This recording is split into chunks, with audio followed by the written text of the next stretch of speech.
Hi guys! Alors le thème de ce mois-ci, ce sera pourquoi c'est difficile d'arriver de 0 à 100 000 et pourquoi c'est facile d'arriver de 100 000 à 1 million. Je vais vous parler de ça parce que moi, depuis jeune, j'ai toujours voulu être riche. Et puis, je me rappelle qu'à l'époque, je me focalisais sur le fait d'avoir 1 million ou de toucher des grosses sommes ou de devenir une star ou un artiste, un grand joueur, un sportif, etc. pour avoir un gros salaire. Mais j'ai une discussion en fait avec un millionnaire et ça a complètement changé la perspective sur les choses parce que la chose qu'il m'a dite, que j'ai retenue, c'est ne te focalise pas sur le million, focalise-toi sur les premiers 100 000 $.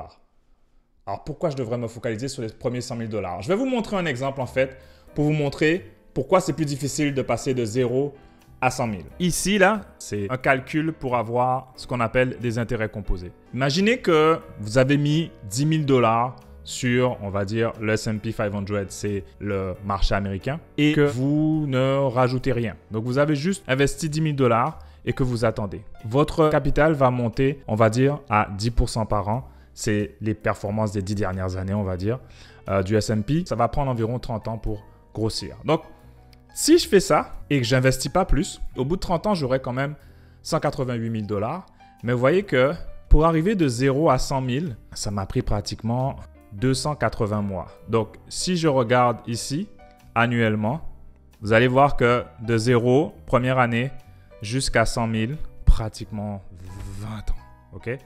Là, j'ai rien fait. Là, j'ai juste déposé l'argent et j'ai rien fait. J'ai pas rajouté d'argent. Alors, je vais vous donner un autre exemple en fait de quelqu'un qui investit 10 000 par contre, mais qui les investit tous les ans. Pour vous montrer la différence entre le fait de juste déposer une somme et d'espérer que ça monte et d'investir de façon régulière tous les ans, tous les mois sur le marché. Alors dans mon cas, la personne, elle commence avec 10 000 et puis elle va rajouter tous les ans 10 000. Et le taux d'intérêt, on va mettre 10%.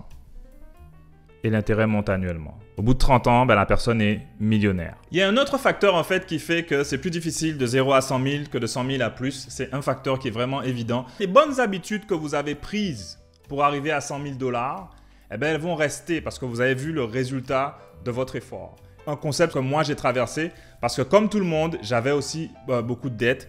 Et pour éliminer les dettes, c'est vraiment la chose la plus importante à faire. Ce n'est pas quelque chose qui donne un gain vraiment émotionnel parce que ce n'est pas vraiment visible. Mais par contre, à long terme, vous allez être content en fait, d'avoir remboursé au fur et à mesure vos dettes. Ce qui est bien quand vous remboursez vos dettes aussi, c'est vous pouvez vous attaquer à la dette qui a le plus gros taux d'intérêt, mais vous pouvez aussi vous attaquer à la plus petite dette parce que l'effet d'avoir terminé de payer quelque chose donne une envie de continuer. Pourquoi c'est plus facile après de 100 000 à 1 million, toutes les bonnes habitudes que vous avez eues, vous allez les appliquer parce que vous avez trouvé la bonne formule, vous avez trouvé les bons investissements, les bons véhicules et du coup, vous avez continué à l'appliquer parce que vous avez un but à long terme. Et si vous avez attendu longtemps pour avoir les 100 000, vous savez que les 200 000 sont bien plus rapides. N'oubliez pas que tout ce que je vous dis, ce ne sont pas des conseils d'investissement, évidemment. Faites vos devoirs. Là, on parle de 10% par an sur le marché, mais si vous arrivez à faire plus, 20, 30, 40, on ne sait jamais. Si vous arrivez à faire, on dirait 15-20% par an, les résultats sont décuplés. Donc, ça va beaucoup plus vite. J'ai eu la chance en fait de pouvoir atteindre mon premier 100 000 il y a quelques années. Et en effet, il y a un truc que je voulais vous montrer aussi qui est important.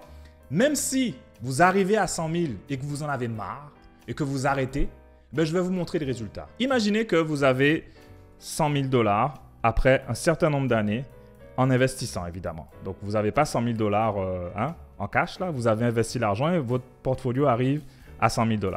Et vous avez toujours le taux d'intérêt à 10%, le marché, et l'intérêt monte de façon annuelle.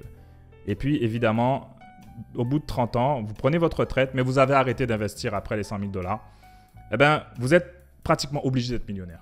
Donc, si vous avez passé les 100 000 $ et que vous êtes relativement jeune, le capital investi n'a pas changé, mais vous avez la puissance des intérêts composés qui fait que votre capital augmente. They didn't believe in us.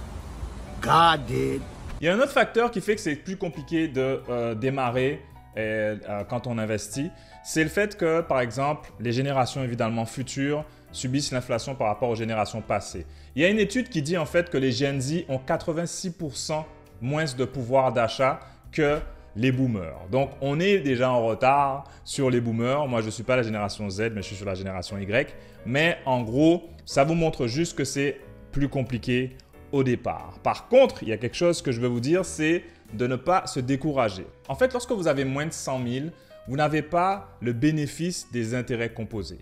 Et les intérêts composés, c'est ce fameux calcul mathématique qui fait qu'à partir de 100 000, votre net worth ou la valeur de tout ce que vous avez en investissement ou en avoir explose en fait. Vous voyez ici, on a l'exemple de la personne qui investit tous les ans 10 000.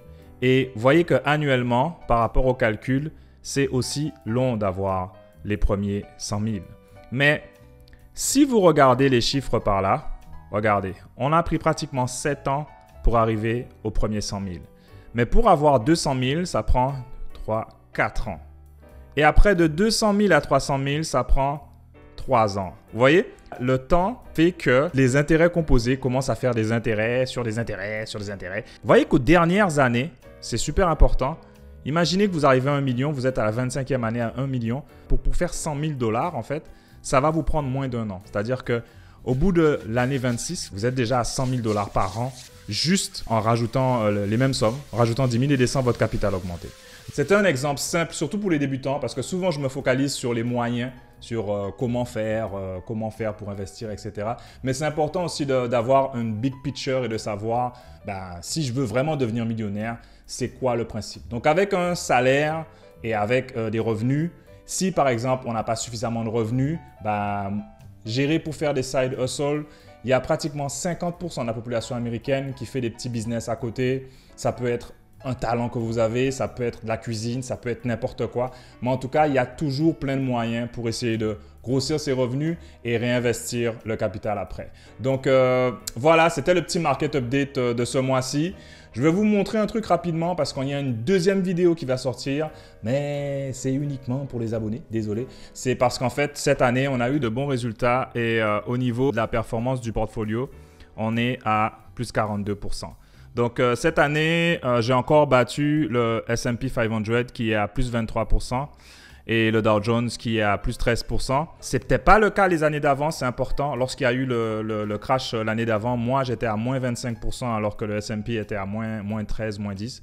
Donc, du coup, là, je suis en train de rattraper le retard et dépasser parce que j'ai évidemment un portfolio qui est pas mal technologique. Donc, sur ça, le détail sur le portfolio, ce sera comme tous les ans. Je vais décrire comment j'ai fait pour arriver à avoir mes 40% et je vais expliquer aussi les positions que j'avais à ce moment-là. Donc voilà, j'espère que ça vous a amené de la valeur. Et puis surtout, bonne fête, joyeux Noël. C'était le Market Update. Big up, road to 1 million.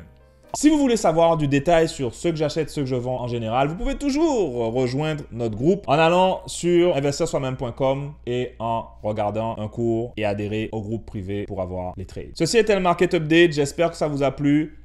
Big up, road to 1 million.